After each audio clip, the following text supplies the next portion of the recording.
Toastmaster Nihal, maturity, mother, and unbreakable family.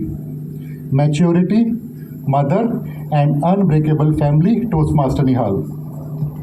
Can I start?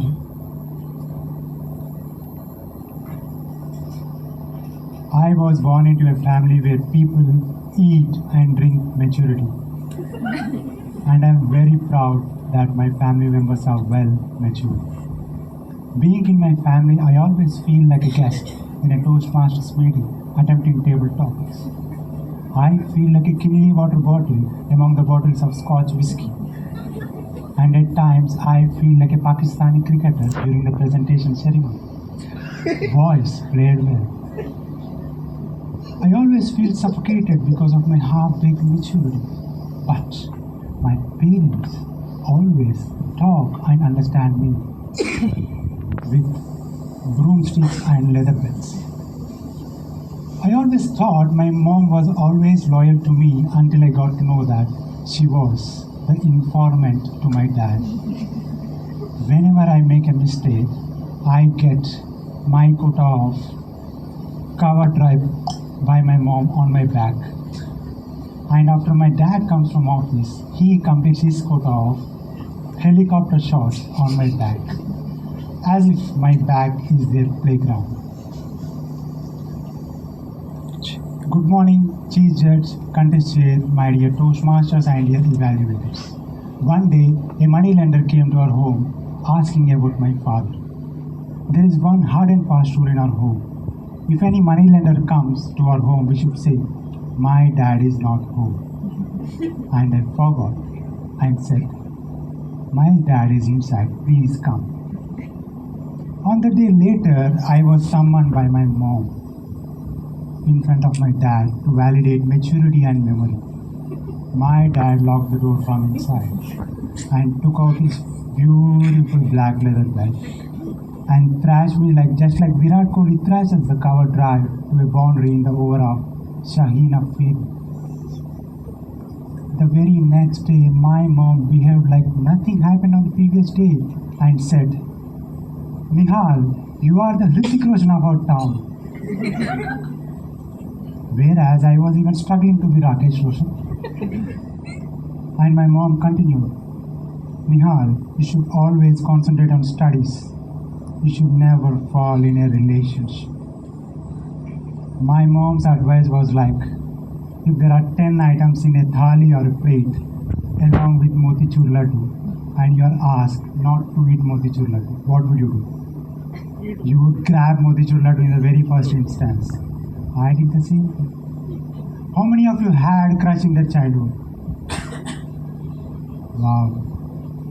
Even I had a crush called Kaveri in my childhood, who was a great kuchipudi dancer. I started dancing because of her to impress her. In the process of impressing her, I learned a lot of dance, but unfortunately, she did not get impressed. 2 years later, I got to know that my crush Kaveri was in a relationship with my best friend Rahul. How would it be? Your best friend and your crush were in a relationship and you had no idea about it. It was like if you are a die-hard cricket fan and Australia needed 41 runs of the last over and the last over bowler was Ashok Dinda. What would happen? India would lose it. My feelings were worse than that. I was literally very sad, and in frustration I joined SBAGU, Single Boys Anti-Girls Union. We had so many slogans. East always, single boy is the best. Coca-Cola, Pepsi, single boy, da da da. A few years later, I got a wedding match when I was young, and after looking at the girl, I said yes. And my mom said, "No, you are very young. Your focus will shift and your priorities will change." And I said, "Mom, even after getting married, I would be the same person. I would give love and time to the family in the same way that I am doing now." My mom got convinced. Gandhi ji once said, "Kal kare so aaj kare so ab." That means in English, what you have to do it tomorrow, do it today. What you have to do it today, do it now. I got inspired from this and got married. Life has changed completely after I got married. I started giving most of my free time to my wife, and my mom noticed this change. And I became aware of the feelings of my mom. Despite knowing my mom got aware of my reduced time, I did not respond.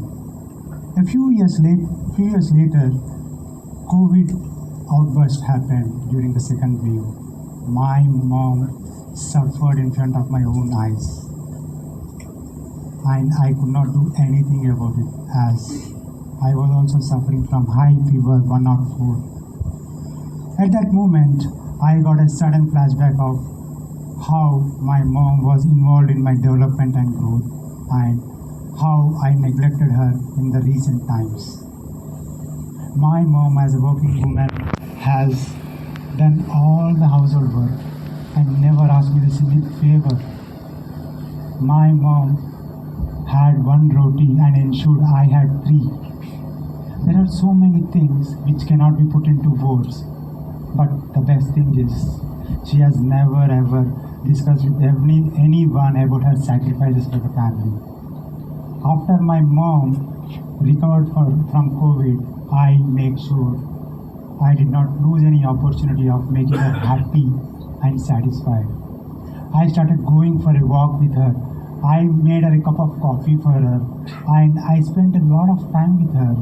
And especially I started talking to her. My mom became very happy. My mom became very satisfied. A responsible person is the one who extends his arms in the four directions of life: work, health, family, and world. One thing we cannot choose is family, and family cannot be neglected. Loving and giving time to a family is not just a choice, it's also a commitment. Loving and giving time to a family is not just a choice, it's also a commitment. Thank you. Over to the contestant.